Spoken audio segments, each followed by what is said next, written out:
ഇപ്പോഴത്തെ എല്ലാവരുടെയും വില്ലനായിട്ടുള്ള എല്ലാവരുടെയും പേടി സ്വപ്നമായിട്ടുള്ള ബ്രോക്ക് ലെസ്നറെ നമുക്ക് എല്ലാവർക്കും അറിയാം. എന്നാൽ 2003 കാലഘട്ടങ്ങളിൽ ഫാൻസിന്റെ എല്ലാവരുടെയും ഫേവറേറ്റ് ആയിട്ടുണ്ടായിരുന്ന ഹീറോ ആയിട്ടുണ്ടായിരുന്ന വില്ലന്മാരുടെ പേടി സ്വപ്നമായിട്ടുണ്ടായിരുന്ന ബ്രോക്ക് ലെസ്നറെ നിങ്ങൾക്കറിയാമോ? റൈ മിസ്റ്റീരിയോ അറ്റാക്ക് ചെയ്ത് ചപ്പാത്തി പരുവമാക്കിയിട്ടുണ്ടായിരുന്ന ബിഗ് ഷോക്കെതിരെ പ്രതികാരം തീർക്കാൻ വേണ്ടി വന്നിട്ടുണ്ടായിരുന്ന ബ്രോക്ക് ലെസ്നറെ നിങ്ങൾ കണ്ടിട്ടുണ്ടോ? ആ ഒരു ബ്രോക്ക് ലെസ്നറിന്റെ കഥയാണ് നമ്മൾ ഇന്നത്തെ വീഡിയോയിലൂടെ നോക്കാൻ വേണ്ടി പോകുന്നത്. Welcome to Saturday night story. നിങ്ങൾക്ക് വീഡിയോ ഇഷ്ടപ്പെടുകയാണെങ്കിൽ ദയവായി ലൈക്ക് ചെയ്തേക്കണേ.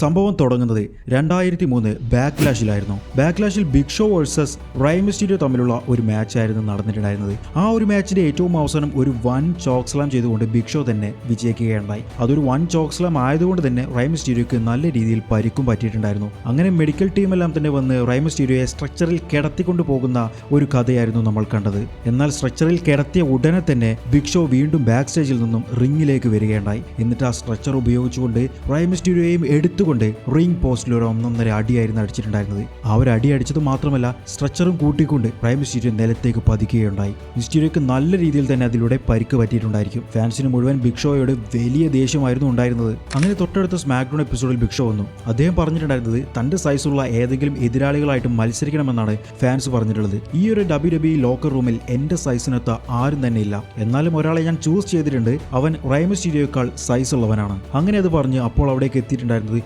ഫുനാക്കി എന്ന് പറഞ്ഞിട്ടുണ്ടായിരുന്ന WWE റെസ്ലർ ആയിരുന്നു. ഫുനാക്കി വേഴ്സസ് ബിഗ് ഷോ തമ്മിലുള്ള ഒരു മാച്ച് അവിടെ നടക്കുകയുണ്ടായി. ഫുനാക്കിയെ എടുത്തെറിഞ്ഞ് പൊരിക്കുകയുണ്ടായി. ഫുനാക്കിയെ ഒരു ബിഗ് ബൂട്ട് എല്ലാം തന്നെ ചെയ്തുകൊണ്ട് ബിഗ് ഷോ തോൽപ്പിക്കാൻ വേണ്ടി നിൽക്കുകയായിരുന്നു. എന്നാൽ ബിഗ് ഷോക്ക് ഫുനാക്കിയെ കുറച്ചു നേരം കൂടി തല്ലണമെന്ന് തോന്നിക്കൊണ്ട് തന്നെയായിരിക്കണം ആ ഒരു പിൻ അവിടെ ചെയ്യിപ്പിച്ചില്ല.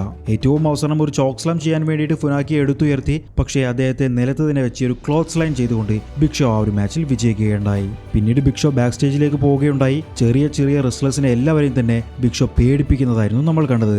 പക്ഷെ അവിടെ ബിഗ് ഷോയെ അപ്രീഷിയേറ്റ് ചെയ്യാൻ വേണ്ടി ഒരേ ഒരാൾ മാത്രമേ നിന്നിട്ടുണ്ടായിരുന്നുള്ളൂ. എ ട്രെയിൻ എന്ന് പറഞ്ഞിട്ടുണ്ടായിരുന്ന മറ്റൊരു വില്ലൻ ക്യാരക്ടർ ചെയ്ത റെസ്ലർ. അതുപോലെ ഈ ഒരു അറേനയുടെ പുറത്ത് സ്റ്റീഫനി മക്മാൻ വെയിറ്റ് ചെയ്തിരിക്കുന്നുണ്ടായിരുന്നു.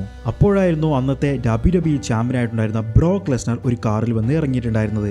ഇന്ന് ബ്രോക്കിന് മത്സരമൊന്നും ഇല്ലല്ലോ എന്നുള്ളത് സ്റ്റീഫനി ബ്രോക്കിനോട് ചോദിക്കുകയുണ്ടായി. പക്ഷേ ബ്രോക്ക് അകത്തേക്ക് നടന്നു പോവുകയുണ്ടായി. അങ്ങനെ ബ്രോക്ക് ലെസ്നർ റിംഗിലേക്ക് വരികയുണ്ടായി. വന്നുകൊണ്ട് അദ്ദേഹം പറഞ്ഞിട്ടുണ്ടായിരുന്നത് ബാക്ക്ലാഷിൽ ജോൺസിനെതിരെയുള്ള മത്സരത്തെക്കുറിച്ചായിരുന്നു. ജോൺസിന നല്ല രീതിയിൽ തന്നെ എനിക്കിട്ട് പണി തന്നിട്ടുണ്ട്. ജോൺസിനായിട്ടുള്ള മത്സരം ഒരു കിടിലൻ മത്സരമായിരുന്നു.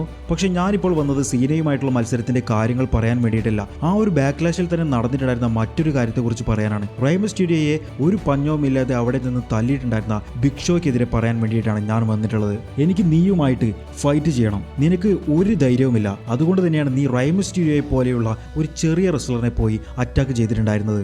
നീ എന്തിനാണ് റൈ മിസ്റ്റീരിയോയെ അറ്റാക്ക് ചെയ്തത്? റൈ മിസ്റ്റീരിയോയ്ക്ക് നിന്നേക്കാൾ വലിയ മനസ്സാണ് എന്ന് അറിഞ്ഞിട്ടാണോ? നിനക്ക് ആരെങ്കിലും പോയി ബുള്ളി ചെയ്യണമെന്നുണ്ടെങ്കിൽ, കളിയാക്കണമെന്നുണ്ടെങ്കിൽ നീ ഇങ്ങോട്ടേക്ക് പോവാ. നിനക്ക് എന്താണ് പെയിൻ എന്നുള്ളത് ഞാൻ കാണിച്ചു തരാം. അപ്പോൾ തന്നെ ബിഗ് ഷോയുടെ മ്യൂസിക് അവിടെ കേൾക്കുകയുണ്ടായി. ബിഗ് ഷോ അവിടേക്ക് വന്നുകൊണ്ട് ബ്രോക്ക് ലെസ്നർ, ഞാനിപ്പോൾ നിന്റെ അടുത്തേക്ക് വേണമെങ്കിൽ വരാം. പക്ഷെ ഞാൻ വരണമെന്നുണ്ടെങ്കിൽ നീ ആ ഒരു ചാമ്പ്യൻഷിപ്പ് ലൈനിൽ വെക്കണം. അതായത് ആ ഒരു ചാമ്പ്യൻഷിപ്പിന് വേണ്ടിയിട്ടുള്ള മത്സരം വെക്കുകയാണെങ്കിൽ മാത്രമേ ഞാൻ നിന്റെ മുൻപിലേക്ക് വരികയുള്ളൂ. ബ്രോക്ക് അപ്പോൾ തന്നെ അത് അക്സെപ്റ്റ് ചെയ്യുകയുണ്ടായി. നമ്മൾ തമ്മിലുള്ള മാച്ച് ചാമ്പ്യൻഷിപ്പ് മാച്ച്, നീ ഇപ്പോൾ തന്നെ കയറി വാന്ന്. അപ്പോൾ ബിഗ് ഷോ പറയുകയുണ്ടായി, ഞാൻ എന്നാൽ ഇപ്പോൾ വരുന്നില്ല, നമുക്ക് പിന്നീട് ഒരു അവസരത്തിൽ മത്സരം വെക്കാമെന്നായിരുന്നു. അങ്ങനെ അടുത്ത സ്മാക്ഡൗണിൽ Brock Lesnar and Chris Benoit versus Big Show and A train തമ്മിലുള്ള ഒരു ടാഗ് ടീം മാച്ച് ഉറപ്പിക്കുകയുണ്ടായി. അന്നത്തെ അതേ ദിവസം ബാക്ക് സ്റ്റേജിൽ ബ്രോക്ക് ലെസ്നറിന് ഒരു ഇന്റർവ്യൂ നടന്നിട്ടുണ്ടായിരുന്നു. ആ ഒരു ഇന്റർവ്യൂവിൽ ബ്രോക്ക് ജഡ്ജ്മെന്റ് ഡേയിൽ ബിഗ് ഷോക്കെതിരെയുള്ള മത്സരത്തിനെ കുറിച്ച് സംസാരിക്കുകയുണ്ടായി. അവർ തമ്മിലുള്ള മാച്ച് ഒരു നോർമൽ മാച്ച് ആക്കാതെ സ്ട്രക്ചറിലായിരുന്നല്ലോ ഈ ഒരു കഥയുടെ എല്ലാം തന്നെ തുടക്കമുണ്ടായിരുന്നത്. അതുകൊണ്ട് തന്നെ ഒരു സ്ട്രക്ചർ മാച്ചാണ് നടത്താൻ വേണ്ടി പോകുന്നത് എന്നുള്ളതായിരുന്നു ബ്രോക്ക് അവിടെ അനൗൺസ് ചെയ്തിട്ടുണ്ടായിരുന്നത്. വീണ്ടും ബാക്ക് സ്റ്റേജ് കാണിക്കുകയുണ്ടായി. ബ്രോക്കും നെൻസിയോ എന്ന് പറഞ്ഞിട്ടുണ്ടായിരുന്ന മറ്റൊരു റെസ്ലറും കൂടി അവിടെ നിന്ന് സംസാരിക്കുകയുണ്ടായി. നെൻസിയോ എന്തൊക്കെയോ കാര്യങ്ങളെല്ലാം തന്നെ പറഞ്ഞുകൊണ്ട് ബ്രോക്കിനെ വെറുപ്പിക്കുന്ന രീതിയിലും ബ്രോക്ക് നെൻസിയോയെ തള്ളുന്ന രീതിയിലും, നെൻസിയോ ഉടനെ തന്നെ ബ്രോക്കിന്റെ പുറം നോക്കി ഓരോ 1.5 പെട പടയ്ക്കുന്നതും, എന്നിട്ട് നെൻസിയോ അവിടെ നിന്നും ഓടിപ്പോകുന്നതും, നെൻസിയോയുടെ പുറകിൽ ബ്രോക്ക് ഓടിപ്പോകുന്നതും, ബ്രോക്ക് ഒരു റൂമിലേക്ക് കയറിയപ്പോൾ ഇവർ 3 പേരും കൂടി ബ്രോക്കിനെ ആ റൂമിൽ പൂട്ടിയിട്ടതും നമ്മൾ കണ്ടു. എന്നാൽ ഇതെല്ലാം തന്നെ ബിഗ് ഷോയുടെയും ട്രെയിനിന്റെയും പ്ലാനുകളായിരുന്നു. അവർ രണ്ടുപേരും ഇവർക്ക് താങ്ക് യു പറയുകയുണ്ടായി. എന്നിട്ട് ബിഗ് ഷോ പറഞ്ഞിട്ടുണ്ടായിരുന്നത് ഈ ഒരു സ്ട്രക്ചറിൽ ഞാൻ റൈ മിസ്റ്റീരിയോയെ കിടത്തി, അടുത്തതായിട്ട് കിടത്താൻ വേണ്ടി പോകുന്നത് ക്രിസ് ബെൻവേയാണ്, അത് കഴിഞ്ഞതിന് ശേഷം ഞാൻ ബ്രോക്കിനെയും കിടത്തും. അങ്ങനെ പറഞ്ഞുകൊണ്ട് ബിഗ് ഷോ വേഴ്സസ് ക്രിസ് ബെൻവ തമ്മിലുള്ള ഒരു മാച്ച് ആയിരിക്കും നടക്കുക എന്നുള്ളത് തന്നെയായിരുന്നു അവിടെ പറഞ്ഞിട്ടുണ്ടായിരുന്നത്. അങ്ങനെ അവർ തമ്മിലുള്ള ഒരു മാച്ച് അവിടെ നടക്കുകയുണ്ടായി. മാച്ചിന്റെ ഏറ്റവും അവസാനം ക്രിസ് ബെൻവ ഒരു ക്രോസ് ഫേസ് ചെയ്തുകൊണ്ട് ബിഗ് ഷോയെ തോൽപ്പിക്കാൻ നിൽക്കുകയായിരുന്നു. ട്രെയിൻ ആ ഒരു സ്ട്രക്ചർ കൊണ്ടുവന്നുകൊണ്ട് ഇവരെ അറ്റാക്ക് ചെയ്യാൻ വേണ്ടി നിന്നു. ക്രിസ് ബെൻവ ഒരു ഡ്രോപ്പ് കിക്ക് എല്ലാം തന്നെ കൊടുത്ത് ട്രെയിനിനെ എതിർക്കുകയുണ്ടായി. പക്ഷേ അപ്പോഴേക്കും ബിഗ് ഷോ എഴുന്നേറ്റ് വന്നുകൊണ്ട് ഒരു 1.5 ചോക്ക് സ്ലാം ചെയ്തു ക്രിസ് ബെൻവയെ തോൽപ്പിക്കുകയുണ്ടായി. പിന്നീട് ട്രെയിനും ബിഗ് ഷോയും കൂടി ഒരുമിച്ച് നിന്ന് ക്രിസ് ബെൻവയെ അറ്റാക്ക് ചെയ്തുകൊണ്ടേയിരുന്നു. വീണ്ടും ചോക്ക് സ്ലാം ചെയ്തു. ക്രിസ് ബെൻവയെയും സ്ട്രക്ചറിന്റെ മുകളിൽ കിടത്തുകയുണ്ടായി. അതിന്റെ മുകളിൽ ലോക്ക് ചെയ്യുകയുണ്ടായി. റൈ മിസ്റ്റീരിയോയെ എങ്ങനെയാണോ റിംഗ് പോസ്റ്റിൽ ഇടിപ്പിച്ചിട്ടുണ്ടായിരുന്നത് അതുപോലെ തന്നെ തല്ലാൻ വേണ്ടി ബിഗ് ഷോയോട് പറയുകയുണ്ടായി. ബിഗ് ഷോ തല്ലാൻ വേണ്ടി നിൽക്കുന്ന സമയത്ത് ബ്രോക്ക് ലെസ്നർ വരുന്നു, ട്രെയിനിനെ അറ്റാക്ക് ചെയ്യുന്നു, റിംഗിലേക്ക് കയറുന്നു, ബിഗ് ഷോയെ അറ്റാക്ക് ചെയ്യുന്നു, ട്രെയിനിനെ F5 ചെയ്യുന്നു. പക്ഷെ അപ്പോഴേക്കും ബിഗ് ഷോ വന്നുകൊണ്ട് ബ്രോക്കിനെ അറ്റാക്ക് ചെയ്ത് റിംഗിൽ വെച്ച് ഒരു ചോക്ക് സ്ലാം കൂടി ചെയ്യുകയുണ്ടായി. തൊട്ടടുത്ത് സ്മാക്ഡൗണിൽ ബ്രോക്ക് ലെസ്നർ വന്നുകൊണ്ട് ചക്ക് പൊളംബോ എന്ന് പറഞ്ഞിട്ടുണ്ടായിരുന്ന ഒരു റെസ്ലറെ അറ്റാക്ക് ചെയ്യുകയുണ്ടായി. ഈ ഒരു റെസ്ലറും അദ്ദേഹത്തിന്റെ ടീമും കൂടി റിക്കീഷി എന്ന് പറഞ്ഞ റെസ്ലറിനെ അറ്റാക്ക് ചെയ്തുകൊണ്ടിരിക്കുകയായിരുന്നു. അവിടെ നിന്നും ബ്രോക്ക് പോയ സമയത്ത് സ്റ്റീഫനി മക്മാൻ പറഞ്ഞിട്ടുണ്ടായിരുന്നത് ഇതുപോലെ ഒരു വിധത്തിലും ഒരു കാര്യവും നോക്കാത്ത എല്ലാവരെയും അടിച്ചോടിക്കുന്ന ബ്രോക്ക് ലെസ്നറിനെയാണ് ഞങ്ങൾക്ക് വേണ്ടത്. അങ്ങനെ ഒരു മാച്ച് ബ്രോക്കിന്റെ കയ്യിൽ നിന്ന് കിട്ടുമെന്ന് വിചാരിച്ചുകൊണ്ട് തന്നെയാണ് 17 വർഷത്തിന് ശേഷം ഈ ഒരു സ്ട്രക്ചർ മാച്ച് വീണ്ടും WWFിലേക്ക് തിരിച്ചു കൊണ്ടുവന്നത് എന്നെല്ലാം തന്നെ സ്റ്റീഫനി പറയുകയുണ്ടായി. അന്നത്തെ അതേ ദിവസം ബാക്ക് സ്റ്റേജിൽ റൈ മിസ്റ്റീരിയോയെ കാണിക്കുകയുണ്ടായി. ബിഗ് ഷോ അറ്റാക്ക് ചെയ്തതിനു ശേഷം റൈ മിസ്റ്റീരിയോ ഇപ്പോഴായിരുന്നു തിരിച്ചു വന്നിട്ടുണ്ടായിരുന്നത്. റൈ മിസ്റ്റീരിയോയ്ക്ക് ക്രൂസർവെയ്റ്റ് ചാമ്പ്യൻഷിപ്പ് വിജയിക്കണമെന്നുള്ള ആഗ്രഹമുണ്ട് എന്ന് അദ്ദേഹം തന്നെ പറഞ്ഞു. ബിഗ് ഷോ അറ്റാക്ക് ചെയ്ത സമയത്ത് തന്റെ കരിയർ അവസാനിച്ചു എന്നാണ് താൻ വിചാരിച്ചിട്ടുണ്ടായിരുന്നത്. തന്റെ ലൈഫിൽ ആദ്യമായിട്ട് ഇത്രത്തോളം പേടി അനുഭവപ്പെട്ടിട്ടുണ്ടായിരുന്നത് ആ ഒരു സമയത്തായിരുന്നു എന്നുള്ളതും റൈ മിസ്റ്റീരിയോ പറയുകയുണ്ടായി. ബിഗ് ഷോയെ കുറിച്ച് പറയാൻ വേണ്ടി വാ തുറന്ന അപ്പോൾ തന്നെ ബിഗ് ഷോ കഴുത്തിന് പിടിച്ചു റൈ മിസ്റ്റീരിയോയുടെ. റിംഗിലേക്ക് മിസ്റ്റീരിയോയെയും കൊണ്ട് ഒരു സ്ട്രക്ചർ മറ്റൊരു കയ്യിലും വെച്ചുകൊണ്ടായിരുന്നു ബിഗ് ഷോ വന്നിട്ടുണ്ടായിരുന്നത്.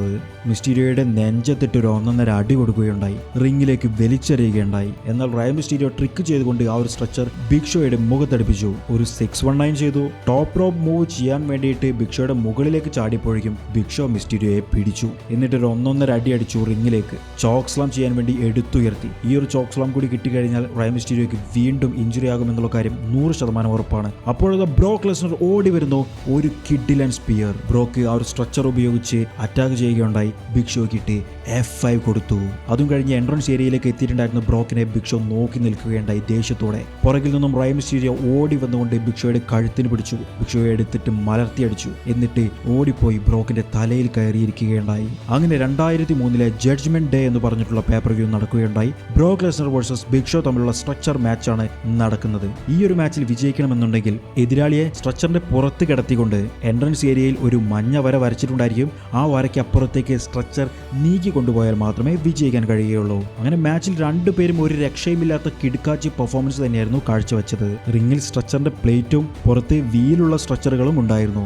ആ മാച്ച് തുടങ്ങി കുറച്ചു നേരം കഴിഞ്ഞപ്പോഴേക്കും ബ്രോക്കിനെ അടിച്ചൊരു പരുവമാക്കി സ്ട്രക്ചർ പ്ലേറ്റിന്റെ പുറത്ത് ബ്രോക്കിനെ കിടത്തി.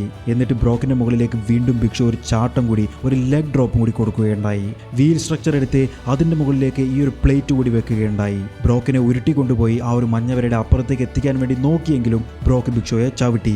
കുറച്ചു നേരം കൂടി കഴിഞ്ഞപ്പോഴേക്കും ബ്രോക്ക് റിംഗിലും ബിഗ് ഷോ പുറത്തുമായിരുന്നു. ബിഗ് ഷോ റിംഗിലേക്ക് കയറി വന്നെങ്കിലും ബ്രോക്ക് ഓടി വന്ന് ബിഗ് ഷോയെ അറ്റാക്ക് ചെയ്തു. ബിഗ് ഷോ നേരെ പോയി വീണിട്ടുണ്ടായിരുന്നത് വീൽ സ്ട്രക്ചറിലായിരുന്നു. ഈ ഒരു സമയത്ത് ബ്രോക്ക് ലെസ്നർ ബാക്ക് സ്റ്റേജിലേക്ക് പോവുകയുണ്ടായി. എന്തിനാണ് ബ്രോക്ക് പോയത്? ബ്രോക്ക് മത്സരം നിർത്തിപ്പോയതാണോ എന്നുള്ളതൊന്നും തന്നെ ആർക്കും മനസ്സിലായില്ല.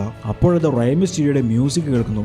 റൈ മിസ്റ്റീരിയോ റിംഗിൽ നിൽക്കുന്നു. ബിഗ് ഷോയുടെ വയറിനിട്ട് ഒരു 619 കൊടുത്തു. പക്ഷെ അതുകൊണ്ട് ബിഗ് ഷോയെ ഒന്നും തന്നെ ചെയ്യാൻ കഴിഞ്ഞില്ല. ബിഗ് ഷോ റൈ മിസ്റ്റീരിയോയെ അറ്റാക്ക് ചെയ്ത് ചോക്ക് സ്ലാം ചെയ്യാൻ വേണ്ടി കാത്തിരിക്കുന്നു. അതാ വരുന്നു ഒരു ഫോക്ക് ലിഫ്റ്റുമായിട്ട് ബ്രോക്ക് ലെസ്നർ. ബ്രോക്ക് അങ്ങനെ വരുന്നത് കണ്ടതോടുകൂടി ബിഗ് ഷോ ബ്രോക്കിനെ നോക്കി നിൽക്കുകയായിരുന്നു.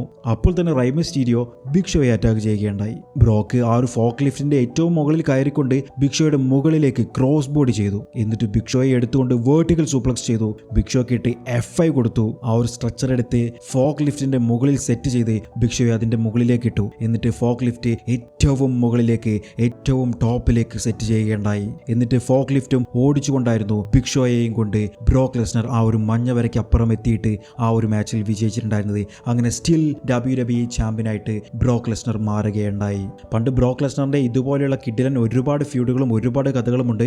അപ്പോൾ അതെല്ലാമായിട്ട് ഞാൻ ഇനിയും വരുന്നതാണ്. അപ്പോൾ നിങ്ങൾക്ക് വീഡിയോ ഇഷ്ടപ്പെട്ടെന്ന് വിചാരിക്കുന്നു. ഇഷ്ടപ്പെട്ടാൽ ദയവ് ചെയ്ത് ലൈക്ക് ചെയ്യണമെന്ന് അഭ്യർത്ഥിക്കുന്നു. അപ്പോൾ അടുത്ത ആഴ്ച മറ്റേതെങ്കിലും കിഡിലൻ താരത്തിൻ്റെ കിഡിലൻ വീഡിയോ ആയിട്ട് കാണാം. അതുവരേക്കും ബൈ ഗായ്സ്.